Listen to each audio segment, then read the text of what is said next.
سوال نوجوان کے ذہن میں اٹھتا ہے وہ یہ ہے کہ یہ تصوف ہے کیا؟ یہ روحانیت کس چیز کا نام ہے؟ رات کو بھی ایک مجلس میں یہ سوال اٹھایا گیا کہ تصوف کیا ہے؟ روحانیت کیا ہے؟ میں کوئی فلسفیانہ گفتگو نہیں کروں گا، میں اس سطح پر آ کے گفتگو کرنا چاہتا ہوں کہ اپنی بات کا ابلاغ کامل طور پر آپ تک کر سکوں۔ حضرات، نماز میں پڑھتا ہوں، نماز فراشی صاحب پڑھتے، نماز قاری صاحب محترم پڑھتے، نماز حضرت خواجہ معین الدین چشتی ازمیری نے پڑھی ہے، نماز خواجہ بہاؤالدین نقشبندی نے پڑھی ہے، نماز امام ربانی مجدد الفسانی شیخ احمد سرہندی نے پڑھی ہے، نماز داتا علی حجویری نے پڑھی ہے۔ میں نے قیام کیا، ان حضرات نے قیام کیا، ان صوفیاء اعظام نے قیام کیا، ہم نے رکوع کیا، انہوں نے رکوع کیا، ہم نے سجدے دیے، انہوں نے سجدے دیے، لیکن قسم ہے رب ذوالجلال کی، ہر ایک کی نماز میں فرق ہے، ہر ایک کی نماز میں فرق ہے، نماز نماز میں فرق ہے، رکوع رکوع میں فرق ہے، سجدے سجدے میں فرق ہے۔ بس وہی جو فرق ہے، وہی جو فرق ہے، وہی جو لذت میں فرق ہے، وہی جو کیف میں فرق ہے، وہی جو مستی میں فرق ہے، وہ جو لذت آشنائی میں تفریق ہے، اسی لذت آشنائی کی تفریق کو روحانیت کہا جاتا ہے، اور اسی کو نماز پڑھتا ہوں۔ میرا دنیا دار دوست نماز پڑھتا ہے، ہم اپنے دنیا کے مسائل میں الجھے ہوئے ہوتے ہیں، جو معاملہ کبھی یاد نہیں آتا وہ نماز کے دوران یاد آ جاتا ہے ہمیں۔ لیکن جس طبقے کو آپ صوفی کے لقب سے ملقب کرتے ہیں، جس طبقے کو آپ ولی کے نام سے یاد کرتے ہیں، جس طبقے کو آپ روحانیت کا امام قرار دیتے ہیں، اس طبقے کی شان یہ ہوتی ہے کہ دو عالم سے کرتی ہے بیگانہ دل کو، دو عالم سے کرتی ہے بیگانہ دل کو، عجب چیز ہے لذت آشنائی، ہے بیگانہ دل کو، عجب چیز ہے لذت آشنائی۔ حضرت امام زین العابدین اپنے گھر کے ایک کونے میں نوافل ادا فرما رہے ہیں، گھر کے دوسری طرف آگ لگ جاتی ہے، آگ کے شعلے بھڑکتے ہیں، گھر سے باہر نکلتے ہیں، اوس پڑوس میں رہنے والے جب آگ کے شعلوں کو بلند ہوتا ہوا دیکھتے ہیں، واپس دوڑے ہوئے آتے ہیں، آگ کو بجھاتے ہیں، بجھانے کے بعد یہ سارا عمل گزر جاتا ہے۔ جب حضرت امام زین العابدین سلام پھیرتے ہیں تو پوچھتے ہیں کیا ہوا ہے، یہ کیا ماجرا ہے، کیا ہوا ہے، یہ کیا ماجرا ہے؟ بتایا گیا آپ کے گھر کو آگ لگ گئی تھی، ہم آگ کو بجھانے آئے تھے۔ فرمایا قسم ہے رب ذوالجلال کی، ہمیں تو اس کی خبر ہی نہیں ہے، دو عالم سے کرتی ہے بیگانہ دل کو، دو عالم سے کرتی ہے بیگانہ دل کو، عجب چیز ہے لذت آشنائی، عجب چیز ہے لذت آشنائی۔ قرآن آج ہر اچھی تجوید اور ہر اچھی لحن رکھنے والا، آواز رکھنے والا پڑھتا ہے۔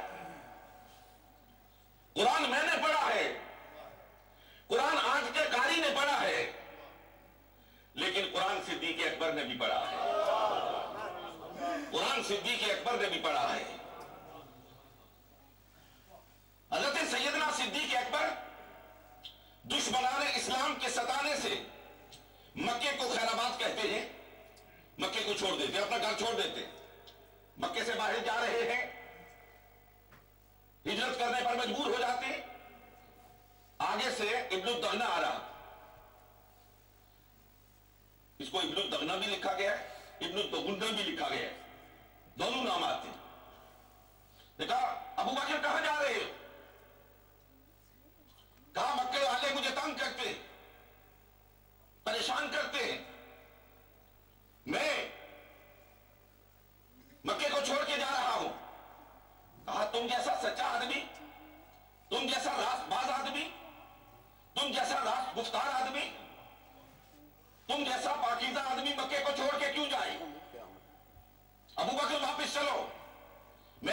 पनाह में वापस लेता हूं, मैं अपनी पनाह में लेता हूं। आपको मालूम है अरबों के यहां यह कायदा था कि अगर कोई कबीला या कोई शख्स किसी को अपनी पनाह में ले ले तो वो फिर उसको पूरा तहफ्फुज़ फराहम करता था, पूरा तहफ्फुज़ फराहम करता था। फिर उस एक से टक्कर नहीं होती थी, पूरे कबीले के साथ टक्कर हुआ करती थी। इब्न दगना सैयदना सिद्दीक़ अकबर को अपनी पनाह में लेकर मक्के में दाखिल हो जाता है। इब्न दगना के घर में आप क़याम फरमाते हैं। जब सहरी का वक्त होता है, वो फटने वाली होती है। मुहम्मदुर रसूलुल्लाह सल्लल्लाहु अलैहि वसल्लम का तरबियत याफ्ता आशिक़े मुस्तफा सोख्ताए इश्क़ रिसालत पाक सल्लल्लाहु अलैहि वसल्लम, हुजूर के सफर का साथी, हुजूर के हज़र का साथी, हुजूर की कब्र का साथी सिद्दीक़ अकबर इब्न दगना के घर के एक कोने में बैठकर कुरान की तिलावत करता है, कुरान की तिलावत करता है। आवाज मदद है, आहिस्ता आहिस्ता बुलंद होती है, आहिस्ता आहिस्ता बुलंद होती है। जब सिद्दीक़ अकबर पूरे आहंग के साथ कुरान मजीद फुरकानुल हमीद की तिलावत करते हैं तो मक्का के कुरैशी छुप छुप के कुरान को सुनते हैं। ये आवाज किधर से आ रही है? ये सुहानी आवाज कहां से आ रही है? ये कानों में रस घोलने वाली आवाज कहां से आ रही है? ये दिलों में इनकलाब पैदा करने वाली आवाज कहां से आ रही है? सिर्फ रुअसाए मक्का नहीं आते, उनकी बीवियां भी छुप छुप के सुनती हैं, उनके बच्चे भी छुप छुप के सुनते हैं। सुनते ही नहीं, आंखों से आंसू रवा है। सरकार पर ईमान नहीं लाए हैं, दुश्मनाने इस्लाम हैं, मोहम्मद रसूलुल्लाह के दर पे आज़ार हैं, लेकिन सिद्दीक़ अकबर की जुबान से कुरान सुनते हैं, बेख्तियार आंखों से आंसू उमड़ पड़ते हैं, रोते हैं। नतीजा क्या निकला? रुअसाए मक्का इकट्ठे होकर जनाबे सैयदना सिद्दीक़, जनाबे इब्न दगना के पास आते हैं और इब्न दगना से कहते हैं, हम आपसे एक मुतालिबा कर रहे हैं कि या तो अपनी पनाह वापस ले लो, अपनी पनाह वापस ले लो, या सिद्दीक़ से कहो कि ये सुबह सवेरे सवेरे कुरान पढ़ना छोड़ दे, ये सुबह सवेरे कुरान पढ़ना छोड़ दे। कहा क्यों? कहा अगर ये इसी तरह कुरान पढ़ता रहा तो हमें यकीन कामिल है, अगर हमारे नसीब में नहीं है तो न सही, लेकिन हमारे बच्चे मोहम्मद अरबी पर ईमान ले आएंगे। हमारी दोस्तों, नमाज में पढ़ता हूं, नमाज में पढ़ता हूं, नमाज आप पढ़ते हैं।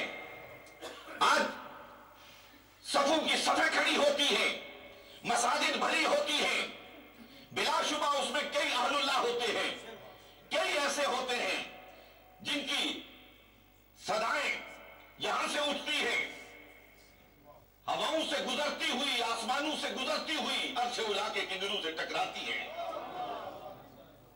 लेकिन मैं आपको एक ऐसी ही नमाज सुनाना चाहता हूं और बताना चाहता हूं रूहानियत क्या होती है, तसव्वुफ क्या होता है। खानकाहों के दरवाजों पर दस्तक देने वाले क्यों जूतियां चटखाते फिरते हैं, क्यों अपनी पूरी जिंदगियां अपने आस्थानों के गिर्द तवाफ करते हुए गुजार देते हैं। मैंने पहले भी एक मरतबा यहां इसी दौरे के दौरान किसी जगह सुनाया था। हजरत फराशी साहब, हजरत गौसे समदानी, कुतुब लामकानी, शेख अब्दुल कादिर जीलानी रहमतुल्लाह तआला ने एक मस्जिद में तशरीफ फरमाए। बाहर से एक लकड़हारा फकीर आता है, सर पे लकड़ियां उठाए हुए, बाहर लकड़ियां उतारता है। आपकी नजर पड़ती है, देखा,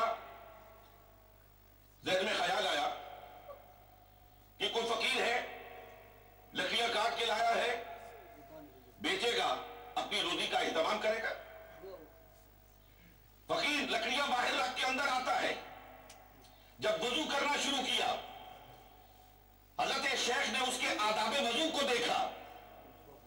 यार, फकीरों का वजू भी अपना वजू होता है, मैं भी हाथ धोता हूं, आप भी हाथ धोते हैं, मैं भी मुंह धोता हूं, आप भी मुंह धोते हैं, लेकिन कसम है रब्बे जुल जलाल की, उनका हाथ धोना मुनफरिद हुआ करता है, उनका मुंह धोना मुनफरिद हुआ करता है।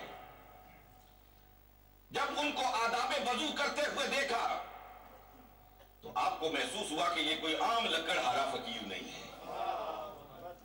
یہاں ایک نقطے کی جانب آپ کی توجہ مبذول کرانا چاہتا ہوں، یہ بھی تصوف